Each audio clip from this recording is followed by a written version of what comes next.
திங்கத விட்டுட்டு சுரைக்க பிடிங்கிருக்கீங்க. சும்மா சும்மா கொத்திக்கிட்டு இருக்காதீரா. உனக்கு சில விஷயங்கள் தெரியாது. அதுக்கு அனுபவம் தேவை. அது என்கிட்ட தாராளமா இருக்கு. என்ன அனுபவம்? நீங்க பார்த்த வேலை இப்ப நான் எதுவுமே செய்ய முடியாம வந்து நிக்கிறேன். எனக்கு போற போக்க பார்த்தா தோத்து போயிரோமோன்னு தோணுது. நான் சொன்ன மாதிரி நீ கையில நகத்தினா போதும்.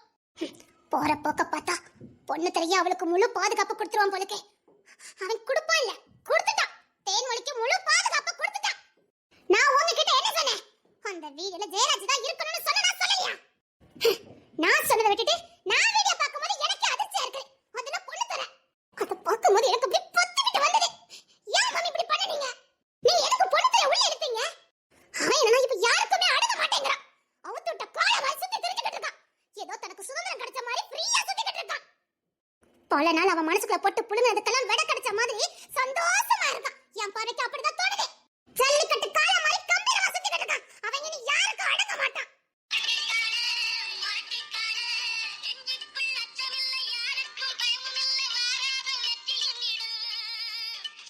அவனுக்கு இப்ப கொம்பு சீன் விட்ட மாதிரி அவன் துள்ளி குதிச்சுக்கிட்டே தைரியமா அவளுக்கு பாதுகாப்பு கொடுக்கறான். இந்த உலகத்துல அவளுக்கு யாருமே பாதுகாப்பு கொடுக்க கூடாதுன்னு நான் ஏற்பாடு பண்ணனா, யார் இந்த உலகத்துல பாதுகாப்பே கொடுக்க கூடாதோ அவனை பாதுகாப்பு கொடுக்க வச்சிருக்கீங்க. இந்த பொண்ணு தர யாருன்னு தெரிஞ்சுமா அவனை இதுல கோத்து விட்டீங்க. நான் ஒரு என்ன சொன்னேன்? ஜெயராஜ் தான் எழுதுக்க சொன்னேன். அப்பப்ப நீ முட்டாள் மாதிரியே பேசுறடி. நீ முட்டாளே தான். மம்மி பிள்ளடி ஜெயராஜ் சொல்லிக்கிட்டு இருக்க. அதுக்கு முன்னாடி என்ன நடந்து உனக்கு தெரியுமாடி? என்ன பொண்ணு தர இடத்துல ஜெயராஜ வச்சிருந்தோ இன்னத்துக்கு தேன்மொழிக்கு சொந்தமா இருப்பான். என்ன மம்மி சொல்றீங்க? ஆமாடி, பொண்ணு தரையும் தேன்மொழியும் அசிங்கப்படுத்தின மாதிரி ஜெயராஜையும் தேன்மொழியும் அசிங்கப்படுத்தி இருந்தான். என்னத்துக்கு ஜெயராஜ் தேன்மொழி சொந்தமாக்கி இருப்பான். அப்படி மட்டும் ஜெயராஜ் தேன்மொழிக்கு சொந்தமானா அதுக்கப்புறம் நீ இல்ல யாரு நினைச்சாலும் தேன்மொழி அசைக்க முடியாது. அப்படி ஒரு அஸ்திபாரத்தை போட்டுருவான் அந்த ஜெயராஜ். தப்பு கணக்கு போடுறீங்க. அந்த தேன்மொழி எவனையும் எடுத்து பார்க்க மாட்டான். தேன்மொழிக்கு ஜெயராஜ் மேல எப்பவுமே ஒரு மரியாதை உண்டு. எல்லாரும் கைவிட்ட போக கூட ஜெயராஜ் அவளை கைவிடல. இப்பவும் இந்த உலகத்துல யார உனக்கு ரொம்ப பிடிக்கும்னா ஜெயராஜ்னு கண்ணை மூடிக்கிட்டு சொல்வா தேன்மொழி. அப்பேற்பட்டவளுக்கு ஒரு பிரச்சனைனா இந்த ஜெயராஜ் சும்மா இருப்பான்? இன்னத்துக்கு சொந்தமாக்கி ஆமா அந்த வீடியோ உண்மைதானே நிரூபிச்சுட்டு போய்கிட்டே இருந்திருப்பான். அவங்க ரெண்டு பேரும் ஒண்ணா இருக்கத பார்த்த வீடியோ பார்த்துட்டு ஏதோ புதுசா மண்ணாட்டி வீடியோ நினைச்சு எல்லாரும் கடந்து போயிருவாங்க. இப்ப பொண்ணு தெரியும் தேன்மொழி அசிங்கப்படுற மாதிரி அவங்க ரெண்டு அசிங்கப்பட்டுக்க மாட்டாங்க. இங்க இல்ல போற இடம்லாம் பொண்ணு தெரியும் தேன்மொழிக்கு அசிங்கம் அவமானம். எப்படி ஏன் பிளான்? ஐயோ எனக்கு புரியல. எதுக்காக நீங்க பொண்ணு தெரியும் உள்ள எடுத்தீங்க? ஐயோ அதுல ஒரு காரணம் இருக்குடி. இங்க பாரு, நான் அந்த ஜெயராஜ் சொன்னா இன்னத்துக்கு தேன்மொழி சொந்தமாக்கி இருப்பான். அந்த வீடியோ ஒண்ணுமே இல்லன்னு ஆக்கிட்டு போயிருப்பான். அப்படிதான் ஈஸியா அந்த தேன்மொழி ஜெயிச்சிட்டு போய்வாளே. தேன்மொழி ஜெயிக்க கூடாதுங்கறதுக்காக தான் பொண்ணு துறை அந்த வீடியோல போட சொன்னேன். இனி போற இடம்லாம் தேன்மொழிக்கு பொண்ணு துறைக்கு அவமானம் அவமானம் அவமானம். ஆனா அந்த வீடியோவை கூட அந்த ஜெயராஜ் நம்பல. இன்னும் தேன்மொழி பின்னாடி சுத்திக்கிட்டு இருக்கான். அவன் ஒண்ணு நினைக்க மாட்டான். ஆனா இந்த தேன்மொழி இல்ல, தேன்மொழிக்கு ஜெயராஜ் மேல எப்பவுமே ஒரு தனி மரியாதை பாசம் உண்டு. எப்ப ஜெயராஜே இந்த வீடியோவை பார்த்துட்டான்னு அவளுக்கு தெரிஞ்சதோ அன்னில இருந்து இவளுக்கு ஒரு தாழ்வு மனப்பான்மை. அவளால ஜெயராஜ் கிட்ட சேரக்கூட முடியல. அதுதாண்டி எனக்கு வேணும். இனி நினைச்சாலும் ஜெயராஜ் கூட அவ வாழ முடியாது. ஏன்னா இவளுக்கு தாழ்வு மனப்பான்மை வந்தாச்சு. ஆனா அதுக்கெல்லாம் சேர்த்து பொண்ணு தர கூட்டிட்டாலே தானே. உனக்கு பொண்ணு தரைய பத்தி தெரியல. அவன் பண்றது மத்தவங்க பார்வைக்கு தான் தப்பா தெரியும். அவன் நேர்மையா தான் இன்னும் நடந்துகிட்டு இருக்கான். ஐயோ மாமி, அவளை பார்த்தாலே நிக்கிற சைஸ் நீங்க பார்க்கலையா?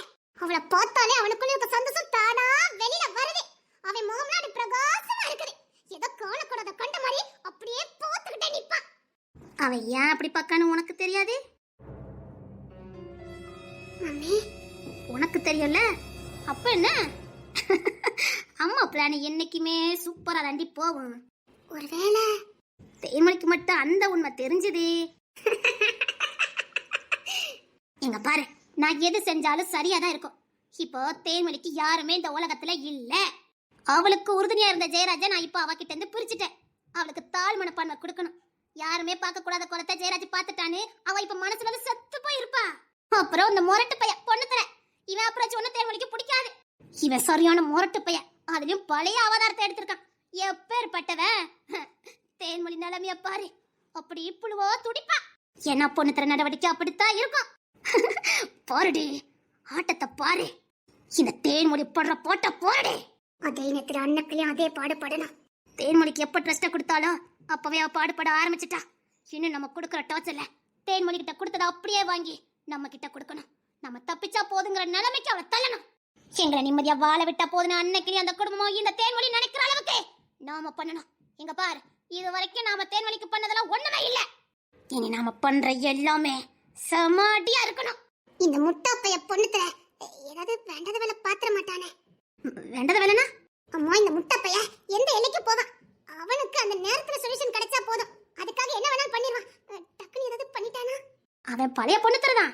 ஆனா இப்ப கொஞ்சம் அன்னைக்கிடிக்கு கட்டுப்பட்டு நடக்கான்ல, அதனால எந்த தப்பு பண்ண மாட்டான். ஒருவேளை கோவத்துல முட்டாள்தனத்துல அவசரப்பட்டு ஏதாவது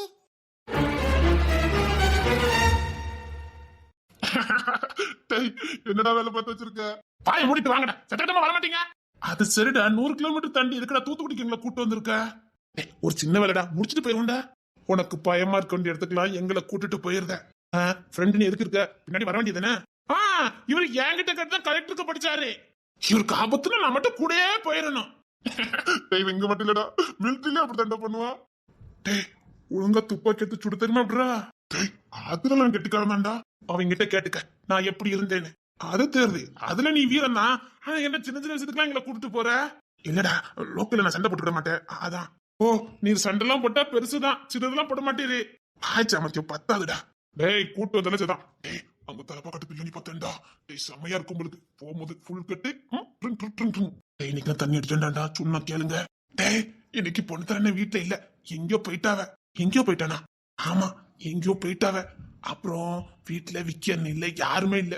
இங்க இருந்து அடிச்சுட்டு போனோம்னு வச்சுக்கேன், அப்படி குப்பர் அடிச்சு படுத்துடலாம். ஏன்டா அப்ப ஆசையை கட்டிட்டே இருக்கீங்க? டேய் ஆசைக்கு தடை போடக்கூடாதுடா.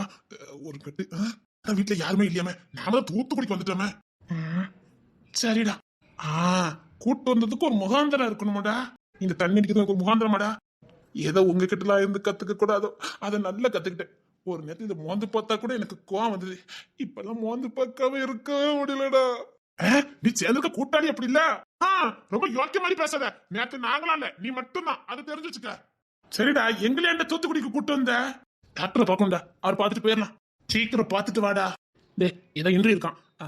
இன்றி ஆரம்பிச்சிட்டாங்கன்னா நம்ம பார்க்க மாட்டாங்க. நான் அதுக்கு முன்னாடி போய் பார்த்துட்டு வந்துடுறேன். நாங்களும் வரேன்டா. நீங்க இருக்குடா. நம்மள மும்மூர்த்திகள் தானே, ஒன்னா தண்டை சுத்தணும், தனி தானே சுத்தப்படாடா. நல்லா இருக்குடா மும்மூர்த்திகள்னு. இது சரி, வா வா. எங்க விட்டுட்டு போயிட்டேன்னா அதானே.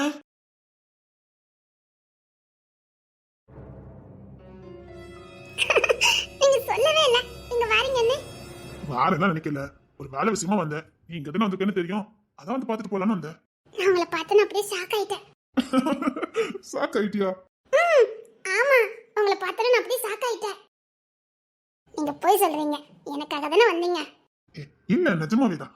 வேலை முடிஞ்சது, சரி அப்படி உன்னை பார்த்துட்டு போலாமே வந்தேன். இனி வேலை முடிஞ்சிட்டு அப்படியே சரி நின்று இன்டர்வியூலாம் முடிச்சிட்டு அப்படியே கூட்டு போலாமே நின்றுட்டு இருக்க.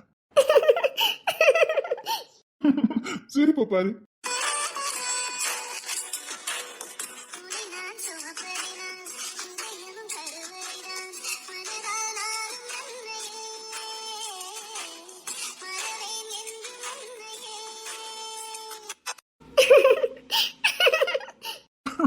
சந்தோஷத்தை பாரு.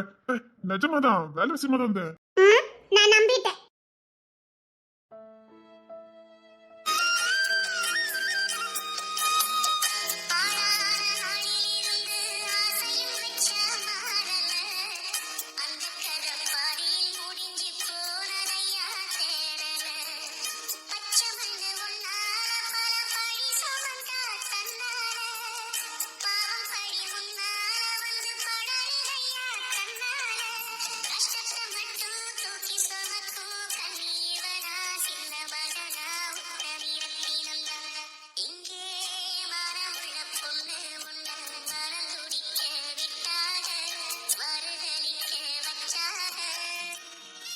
சரி, போகும்போது சேர்ந்து போயிடலாம். சரி. நிஜமாவே சந்தோஷமா இருக்கு. நான் நினைச்சு கூட பார்க்கவே இல்ல. அது சத்தியமா நீங்க திடீர்னு வந்து நின்னீங்களா? அப்படியே நான் ஷாக் ஆயிட்டேன். நீ சந்தோஷப்படுவேன்னு தெரியும், அதான் வந்தேன்.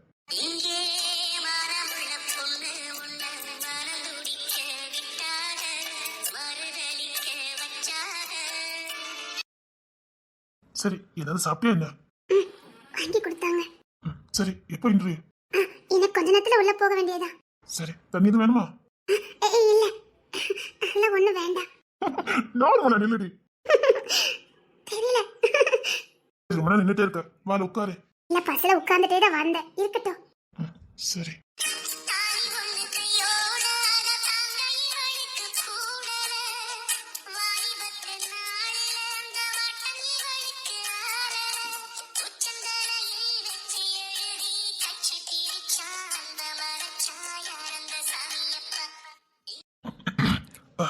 தேன்மொழி தேன்மொழி பொண்ணு கூப்பிடுதான் பாரு.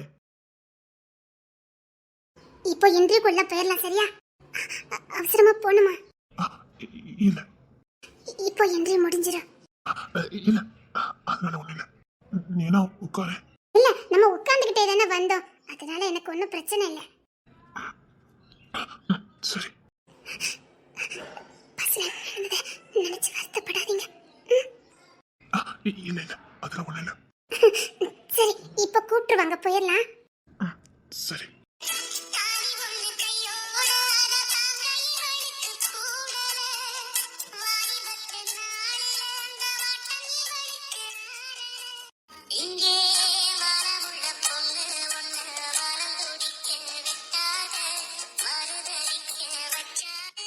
பயமாவே இருக்குது, எப்படி அட்டெண்ட் பண்ண போறேனே தெரியல.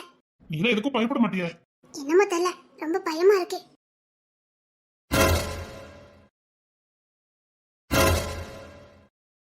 என்னடா உனக்கு போற இடம்லாம் சோதனையா இருக்குது. டேய் தெரிஞ்சு குட்டுந்தே தெரியாம குட்டுந்தேடா. ரெண்டு பேர் சத்தம் கட்டாம இருக்கல. டேய் காலுக்குல போட்டு நசிக்குவேன். சத்தம் கட்டாம இல்லங்கடா. சத்தியமா சொல்ல தெரிஞ்சுதானே கூட்டு வந்த. எங்கிடி சத்து கோத்துட்டு அப்படிதானே. டேய் பொண்ணு திறனை கோவத்தை அடக்கி வச்சுக்கிட்டு நிக்கண்டா. டேய் அத்தோட சீதுமா வெளியில வந்து என்ன பண்ண? இப்ப ரெண்டுமே என்கிட்ட உதவாங்க போறீங்க. சத்தம் கட்டாம எங்கடா? அத்தனை பார்த்தாலும் பாவமா தான் இருக்கு. என்னடா சரியா சொல்லிட்டலா, எப்படி பண்ணது மட்டும் பாரு.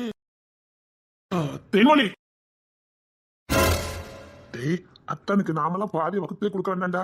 அவரே அவருக்கு பாதிய வகுத்துக்கிடுவாரு. வேடிக்கை மட்டும் பாருடா.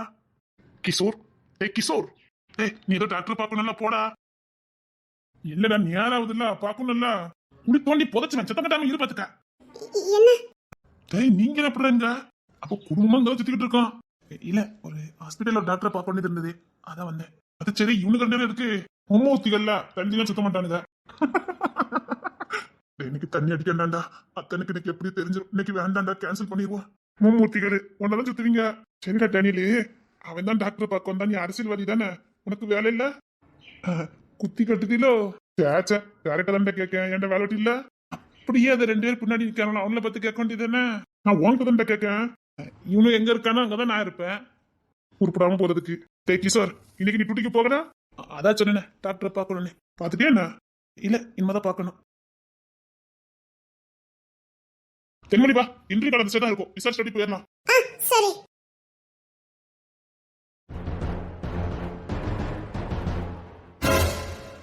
இந்த பாதையை போலாம். அங்க வா. என்னாச்சு இவருக்கு? அந்த பாதையை போகலாம் வா. இந்த சைடு சீக்கிரம் போலாம் வா. சரி நம்ம முன்னாடி போலாம் வா. அத்தி நான் நல்ல நேரம் பக்கத்துல போய் நிக்கல. நின்று இருந்தா அவ்வளவுதான். மாப்பிள்ளன் கூட பார்க்காம போய் நிக்காரு அண்ணே. என்ன இன்று அந்த சைடு வா போலாம்.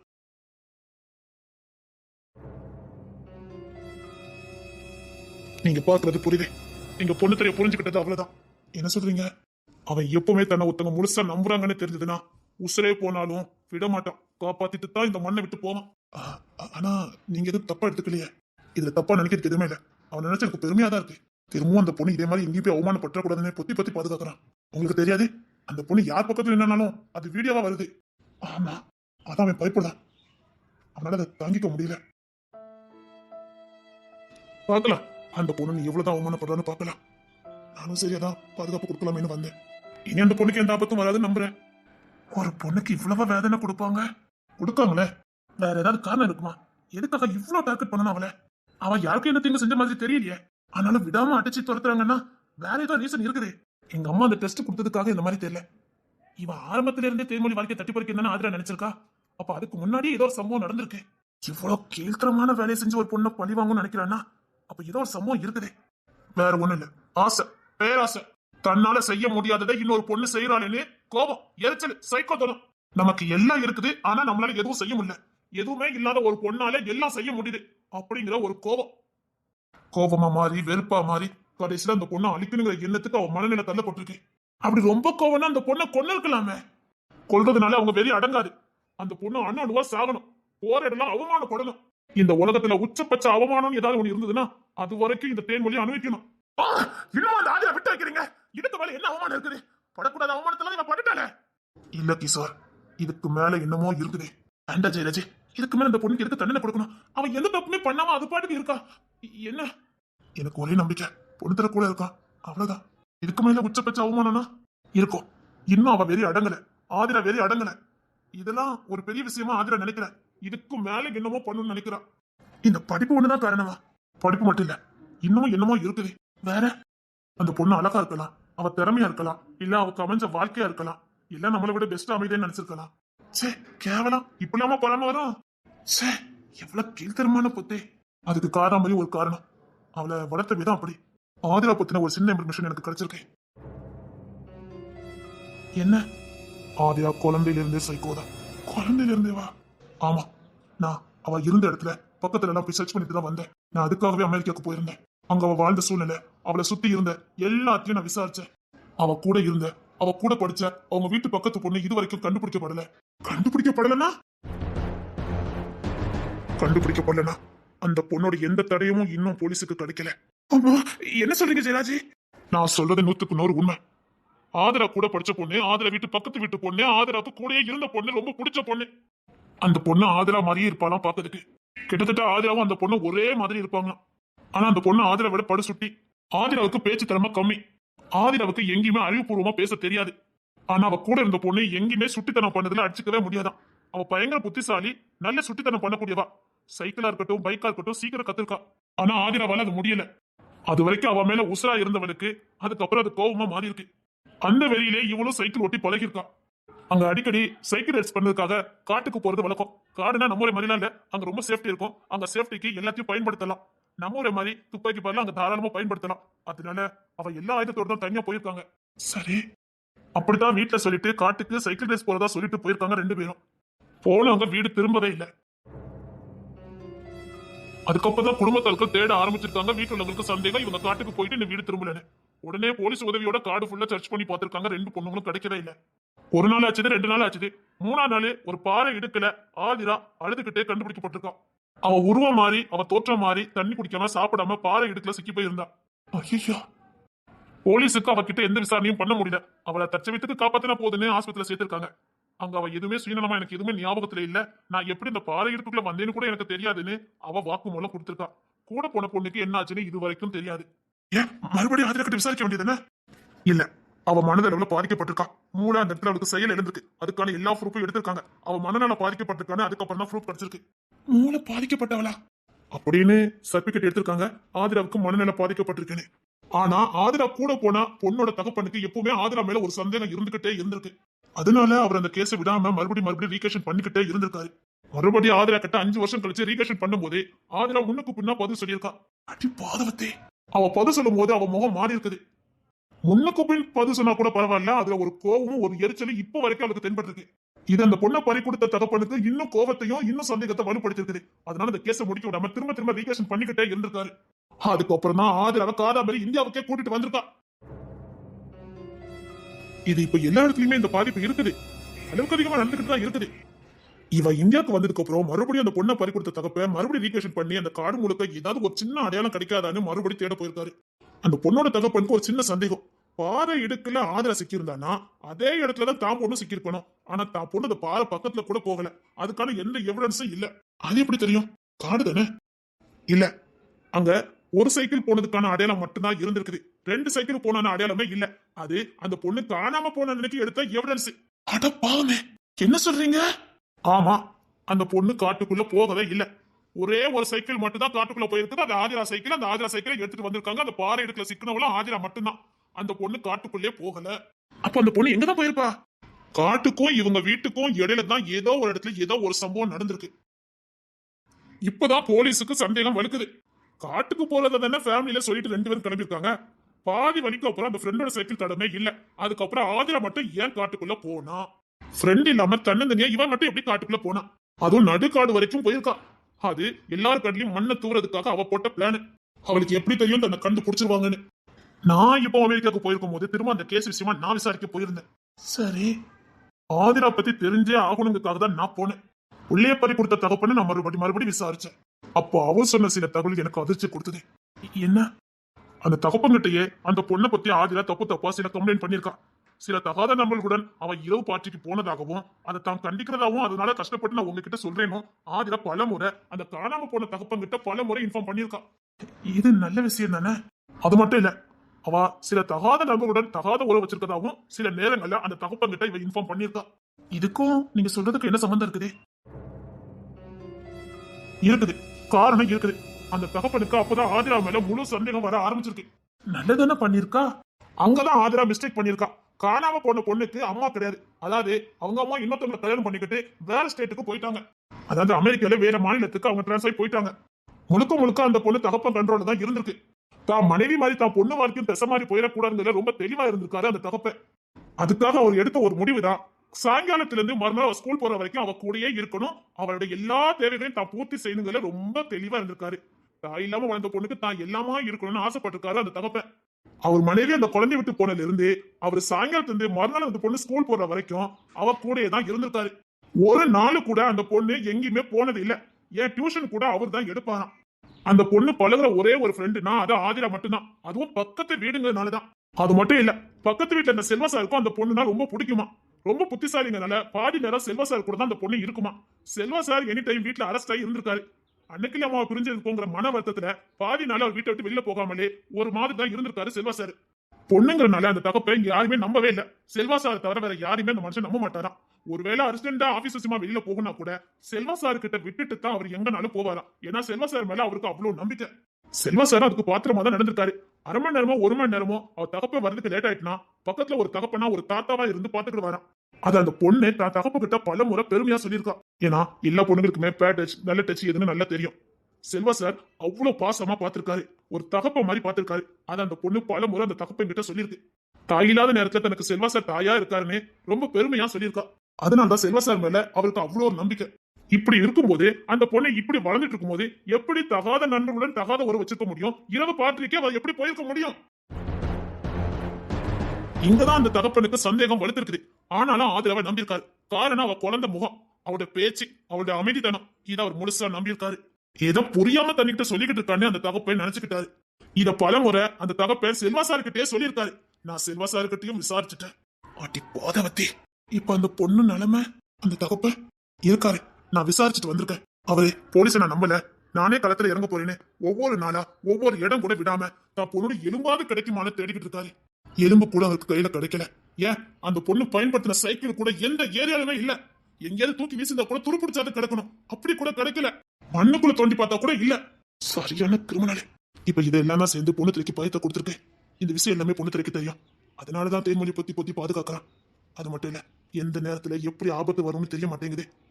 அன்னைக்கு அந்த ஃப்ரெண்டுக்கு நடந்ததா இன்னைக்கு தேன்மொழிக்கு நடந்துகிட்டு இருக்கு. ஆனா இதுக்கெல்லாம் என்ன காரணம்னு கண்டுபிடிக்க முடியல. அப்ப அந்த ட்ரெஸ்ட கொடுத்தா அதுல சரியாயிருவாளா?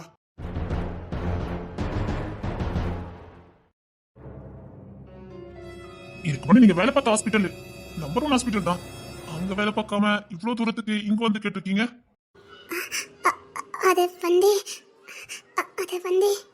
உங்களுக்கு எந்த தர்ம சங்கடமும் வேண்டாம், அதை நானே சொல்றேன். உங்களை பத்தின ஒரு டெஸ்ட் வீடியோ வெளியில வந்திருக்கு, அப்படித்தானே? எல்லாரும் சொல்ற வார்த்தை தான், நான் இல்ல. சரி விடுங்க, அது எடிட்டிங் வீடியோவே இருந்துட்டு போட்டோம்.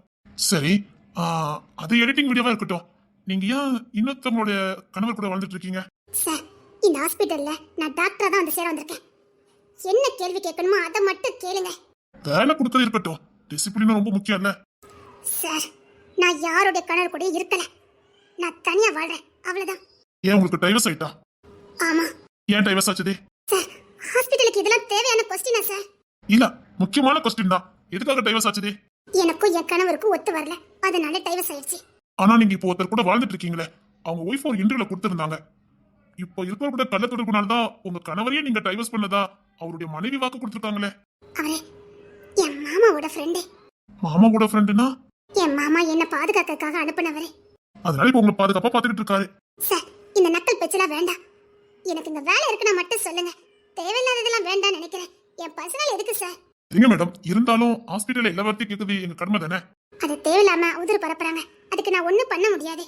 அதான் அவதூறு பரப்புறாங்கன்னு தெரியுதா? ஆனாலும் அவர் கூட தானே இப்போ கூட வந்திருக்கீங்க. எனக்கு பாதுகாப்பு தேவைப்பட்டது, அதனால அவர் கூட வந்தேன். அப்படின்னா யாரு பாதுகாப்பு கொடுத்தாலும் இல்ல இல்ல தப்பா சொல்லல. உங்களுக்கு திறமைக்கு வேலை இருக்கோ இல்லையோ உங்க அழகுக்காவது கட்டாயம் கொடுத்தே ஆகணும். இப்படி ஒரு அழக நான் பார்த்ததே இல்ல. உண்மையிலே எல்லாரும் பொறாமப்படுற அளவுக்கு பேரழகியா தான் இருக்கீங்க. ரொம்ப அழகா இருக்கீங்க. இவ்வளவு அழகா இருக்கீங்க. எப்படி உங்க கணவர் உங்களை டைவர்ஸ் பண்ணாரு? சார் என் திறமைக்கு வேலை கொடுங்க சார். நல்லா படிச்சிருக்கேன் சார். இல்ல நான் இப்படி ஒரு அழக எங்கேயுமே பார்த்தது இல்ல. ஃபர்ஸ்ட் டைம் உங்க அழகை பார்த்தேன்னு நான் கூட பிரமிச்சுதான் நின்னுட்டேன். தப்பா நினைக்காதீங்க. அழகா இருக்கவங்கள புகழ்றதுன்னு அழகுக்கே மரியாதை. நீங்க ரொம்ப அழகா இருக்கீங்க. உங்க கண்ணு ரொம்ப அழகா இருக்கு. அதை விட உங்க வாய் ரொம்ப அழகா இருக்கு. அதான் சொல்றேனே, இப்படி ஒரு அழகு நான் பார்த்ததே இல்ல. பிரமிச்சு போயிட்டேன்னா பாருங்களேன். பிரமிச்சுதான் போவேன். ஆ! திறமைக்கு வாழ கூடனா என்னடா கல்வி கட்டிட்டு இருக்கா? பூமிக்கு ஓரமாக்கிடுவேன். நீங்க தானே அந்த வீடியோல இருக்கீங்க? ஆமாடா, நான் தான் இருக்கேன். நானும் அவளும் அந்த வீடியோல ஒன்னா இருக்கோம். இப்ப என்ன அதெல்லாம் உனக்கு என்ன? நாங்க ஒன்னா இருந்தோம், தெரியாம அந்த வீடியோ லீக் அவுட் ஆயிட்டு போதுமா? என்ன சொல்லிட்டு இருக்கீங்க? இன்னும் என்ன சொல்ற? ஒத்துட்டியா இல்ல இல்லன்னு சொல்ல போறியா? ஆமாடா, நானும் அவளும் ஒன்னா இருந்தோம், தெரியாம லீக் அவுட் ஆயிட்டு. இப்ப அதனால உனக்கு என்ன? ஆமாடா, அது நாங்க 2 பேரும் தான். நீ பார்த்த வீடியோ எங்க 2 பேர் வீடியோ தான். அதுல இருக்குது நாங்க தான். அப்படி இருந்தவங்களும் நாங்க தான். இப்ப உனக்கு என்ன வேணும்? இவ்வளவு ஓப்பனா பேசுறீங்க. அவங்க உங்க மனைவி இல்லையே? ஆமா, நாங்க 2 பேரும் அப்படி இருக்கும்போது புருஷ பொண்டாட்டி இல்லதான். இப்ப என்ன? ஆமாடா, அப்படி நாங்க 2 பேரும் ஒன்னா இருக்கும்போது புருஷ பொண்டாட்டி இல்லதான். இப்ப அதுக்கு என்ன? இனி எத்தனை வேதாண்டா அப்படிங்கிற சாவடிப்பீங்க? சொல்லுங்கடா, இனி எத்தனை வேதாண்டா எங்க இப்படி சொல்லி சொல்லி. இப்ப இந்த இன்றைக்கு இதெல்லாம் முக்கியமான கேள்வியாடா. ஏண்டா ஒரு தப்பு தெரியாம நடந்தா அதையே சொல்லி சொல்லி ஏண்ட சாகடிக்கிறீங்க? அதுல அவங்க சம்பந்தப்பட்டிருக்காங்களா இல்லையா, பழி சம்பந்தப்பட்டிருக்காங்களா, எதுவும் உங்களுக்கு முக்கியம் இல்ல. வீடியோ வந்துட்டு குளிர்ச்சியா பாத்துட்டீங்க அப்படிதானே? ஆமாடா, அவ்வளவு நானும் ஒன்னா இருந்தா அவ என் பொண்டாட்டி தான். போ பார்த்தேன் முடி. ஏண்டா அவன் பொண்டாட்டி இருந்தா பிரச்சனை இல்ல, வீடியோ வந்தா ஒன்னும் பிரச்சனை இல்ல. எப்படினாலும் மானம் தானடா. கொஞ்சமாவது மானச தன்மையோட நடந்துக்கிடுங்கடா. நீ வா தென்மொழி. ஏய், என்ன அடிச்சுட்டாளடா. இவ இனி எங்க வேலை பாக்குறான்னு நானும் பாக்குறேன். ஓ, உன் கூட இருந்தது உண்மைதானா? இனி போறடா, அவளை எவ்வளவு விழ தட்டுறேன்.